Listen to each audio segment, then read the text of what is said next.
Hi YouTube, this is Isaac from Team Crescent, and today I'm bringing you a deck profile for the deck I'm running this format, which is Dark Worlds.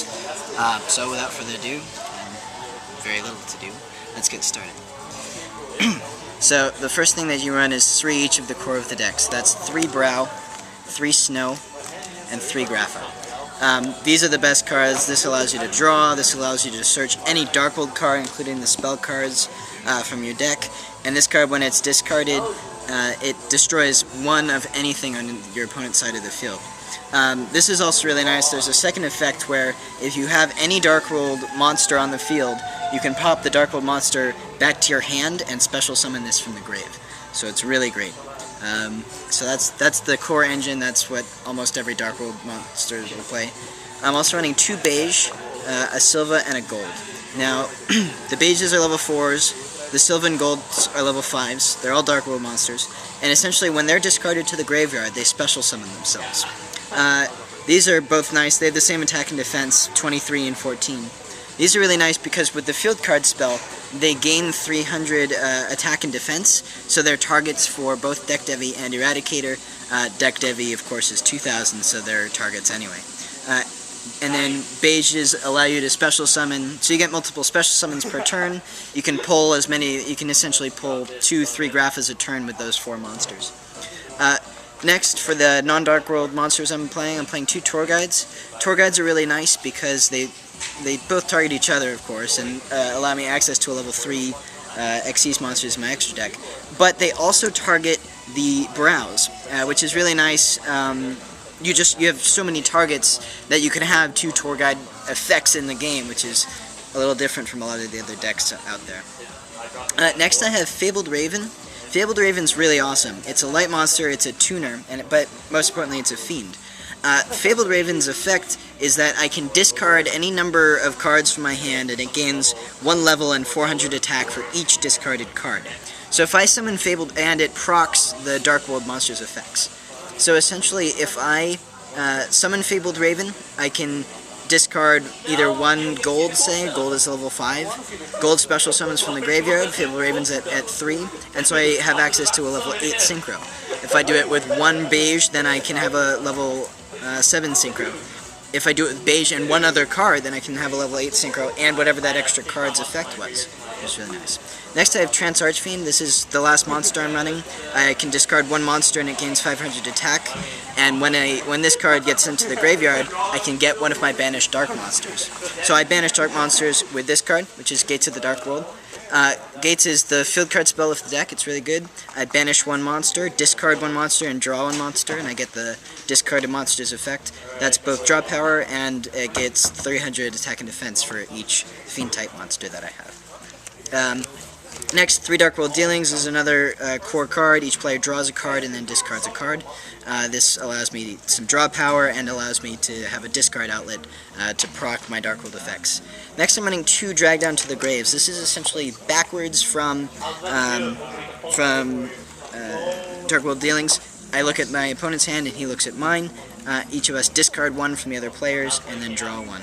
So I get the effects and I get to see his hand and I get to mess around a lot. It's a great card for control. I'm only running 2 because it was just kind of a tight deck and that's what had to go. Next, sort of some staples: Dark Hole, Book of Moon, MST. These are just pretty standard stuff. You run them for the same reason you'd run them anywhere else. This is a card that some Dark World players won't play, Gateway to the Dark World. I think this card is really good. It can be a response to an attack if your field is empty by special summoning 1 Dark World card from the graveyard, or you can do it at the end phase, which allows you access to Grapha for free next turn. Next, I'm running 2 Skill Drains. Skill Drains are great because Dark Worlds have very high attack values and all of their effects proc in the graveyard, so Skill Drain's great against a lot of decks. 2 Mind Crushes, same thing, they're great against other decks. What's extra nice about Mind Crushes in a Dark World deck is it also allows me to have a discard outlet. So I can say a card that they're very unlikely to have, they don't have it, and they discard 1 random card from your hand. You set it up so you have Dark Worlds in your hand and you're golden. Next, run 2 Reckless Greeds. This deck has great draw power, but you have to have access to those cards first, and so Reckless Greed really allows you that access. Some people run Upstart Goblins instead. I don't like Upstart Goblins as much. Next one, Eradicator. Eradicator is great against so many decks, and especially in this back row heavy format. It's just a fabulous card. One Dark Bribe. Dark Bribe's great as well. I can negate something that would otherwise mess me up quite a lot. Compulsory, same thing, great in all kinds of decks. Torrential, same thing. And last, this is a card that's especially good in Dark Worlds, Return from the Different Dimension. Essentially, I can use it to recall any of the cards that I banished with Gates of the Dark World, any that were banished by my opponent, special summon them, and this gives just game potential for days. And it's just a great card to go out on. So a few questions before you go on into your extra deck. Okay. It seems like every card in your deck is pretty important. However, what would you side? So that's actually kind of one of the problems with Dark World, is that it's a really tight deck and there's not a lot to side.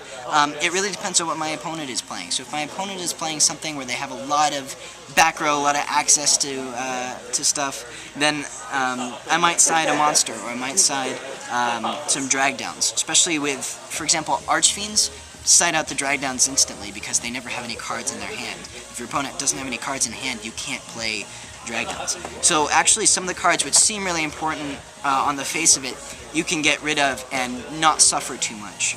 Does that answer your question? Yeah, and next question, what do you do in a mirror match? Mirror matches are a lot of fun. Generally you just hold on to the cards that would generally give you discards unless you really have to. You can play drag downs when your opponent has a lot of cards in their hand, because generally you can make a better choice. But that really, in that case, it's all about accessing your extra deck, because that's what makes the difference between their cards and my cards. Gateway battle. Gateway battle. Exactly. Alright, let's move on to extra deck. Alright, some extra deck, pretty standard. Running some level 8 synchros, Crimson Blader and Stardust. These are just two of the best synchros in the game. Stardust, of course, negates, has some protection.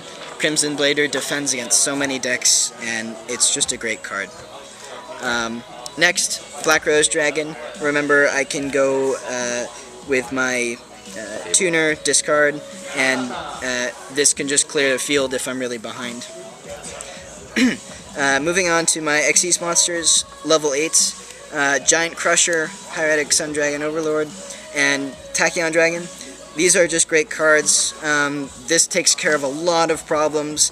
This takes care of a lot of problems. This takes care of a lot of problems, and just great problem solvers. Zenmaines, Leviathan, Levier. Zenmaines protects.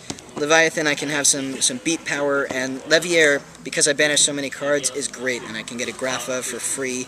Just Levier lets me go so plus. Pappy, Evilswarm Nightmare, Maestroke, Utopia, Gagaga, Crazy Box. That's my level 4 toolkit. 3 of them are Fiends, so I get the plus. This becomes 3,300, which is huge. And discard fodder. Except when I have Skill Drain. Yeah.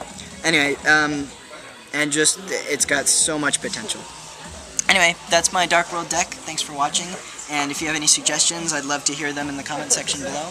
Like and subscribe.